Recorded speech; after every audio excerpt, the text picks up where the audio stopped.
Et on va commencer malheureusement, Guillaume, par une défaite, celle du LOSC à Marseille. Une défaite qui était plus ou moins attendue, mais quand même, défaite 2-1. Pas un mauvais match de la part des Dogs face au leader, mais un manque de rigueur qui a coûté cher, très cher même. D'abord un but contre son camp de Nolan Roux à la 32e qui a placé l'OM sur de très bons rails, comme si le leader de Ligue 1 avait besoin de cela. Une égalisation de Gay qui a montré qu'il y avait la place pour les Lillois de revenir de la cité phocéenne avec le point du match nul. D'autant qu'on a vu de très belles choses pendant ce match, notamment le duo Sidibé-Gay, qui est un duo très très intéressant. Sidibé qui est assez incroyable sur son couloir. Mais Marseille n'est pas leader pour rien. Mandanda d'ailleurs est très très solide dans sa cage, le capitaine marseillais. Et puis Thauvin, n'en déplaise aux nombreux supporters lillois, Thauvin qui a prouvé hier encore qu'il avait beaucoup de talent. Donc un résultat plutôt logique, 2-1. Mais il y avait la place pour un nul, c'est dommage pour les Lillois. C'est dommage, mais il va falloir quand même surveiller Idrissa Gueye qui va partir à la CAN. Ça va faire un manque pour le LOSC. Ça va même faire un gros vide parce que c'est lui qui a été l'artisan des belles choses lors de ces dernières journées de championnat. Et c'est sûr que sans lui, peut-être que le scénario sera différent. La Coupe d'Afrique des Nations, c'est toujours un peu problématique. Pour Lens également d'ailleurs, qui s'est imposé quand même ce week-end contre Nice. Encore une belle victoire. Ah, absolument.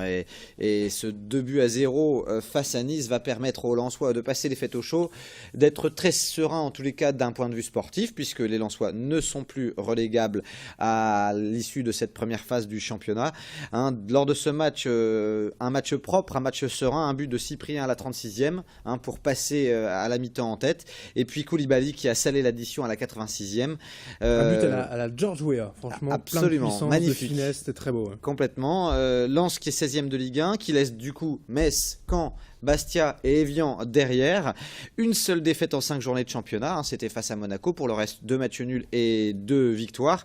C'est vraiment une fin de première partie de saison qui me prouve que le Racing a tout à fait sa place en Ligue 1. C'est très encourageant, mais il y a un gros mais avec cette affaire révélée ce week-end. Voilà, il y a une ombre au tableau, ce qui pourrait même devenir l'affaire Mamadov. Alors, on va essayer de simplifier parce que c'est un peu complexe quand même.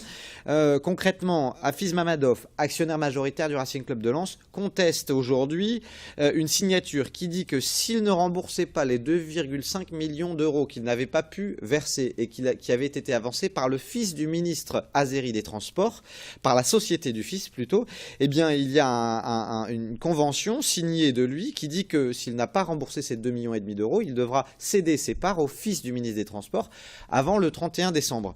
Or, Hafiz Mamadov conteste cette signature et du coup c'est un pataquès. Alors Gervais Martel s'en lave les mains, estime que c'est une affaire à régler entre azéris. Il a tout à y gagner, le président lensois, car il pourrait avoir les coups des franges d'avantage si c'était le fils du ministre des Transports qui récupérait les parts d'Hafiz Mamadov.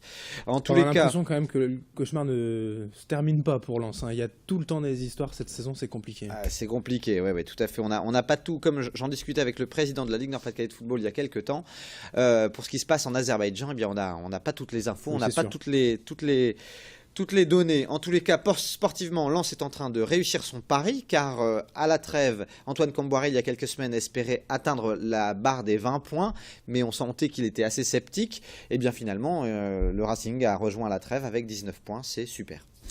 En Ligue 2, Valenciennes, malheureusement, une défaite pour les Valenciennois. Les Valenciennois qui se sont inclinés à Laval vendredi, 3-1. Valenciennes avait pourtant ouvert le score par l'excellent Guet, et là je parie que celui-là ne va pas jouer en Ligue 2 très longtemps car il est vraiment très intéressant. Valenciennes est ensuite retombé dans ses 3 verres, a commis quelques maladresses malheureusement, et puis en reculant, Laval a pris le jeu à son compte et en a bien profité. Finalement une victoire de Laval 3-1.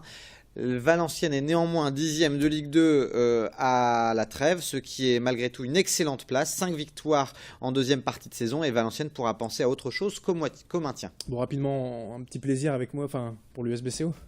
Alors ouais, on sait que Adrien, vous suivez de près les résultats sportifs de Boulogne en national. Eh bien, ça va bien pour Boulogne puisque l'USBCO enchaîne les bons résultats. Une victoire contre Colmar ce week-end permet à Boulogne de consolider sa place à au 4e rang de national.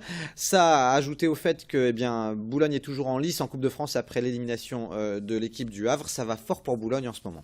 On enchaîne de l'athlétisme ce week-end, Guillaume. Avec la 61e édition du Cross Cross Jeanvillers. La victoire plutôt attendue d'un Kényan, Kipkoros, en 31-39.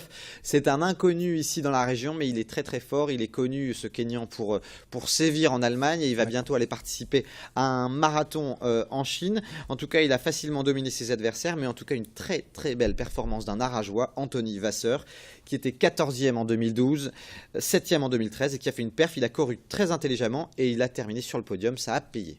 Du basket avec, comme d'habitude, pas mal de petits résultats. En Pro A, le BCM s'est incliné à domicile face à Nancy, 66-71, quatrième défaite d'affilée pour Gravelines.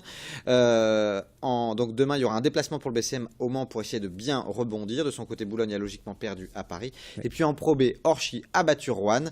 Donc ça y est, Orchy est deuxième de Pro B et Orchy n'en finit pas de surprendre. Tandis qu'en Ligue féminine, eh bien, une victoire d'Arras dans le derby face au Hainaut permet aux Arageois de consolider leur place sur le podium, de même que Villeneuve d'Ascq qui est allé gagner difficilement à Lyon, qui est également sur le podium de Ligue féminine. Merci Guillaume, il me reste à vous souhaiter une bonne semaine, de très belles fêtes de fin d'année. Bien sûr, on se retrouve le vendredi 2 janvier. À l'année prochaine Adrien, joyeuses fêtes à vous et joyeuses fêtes à tous.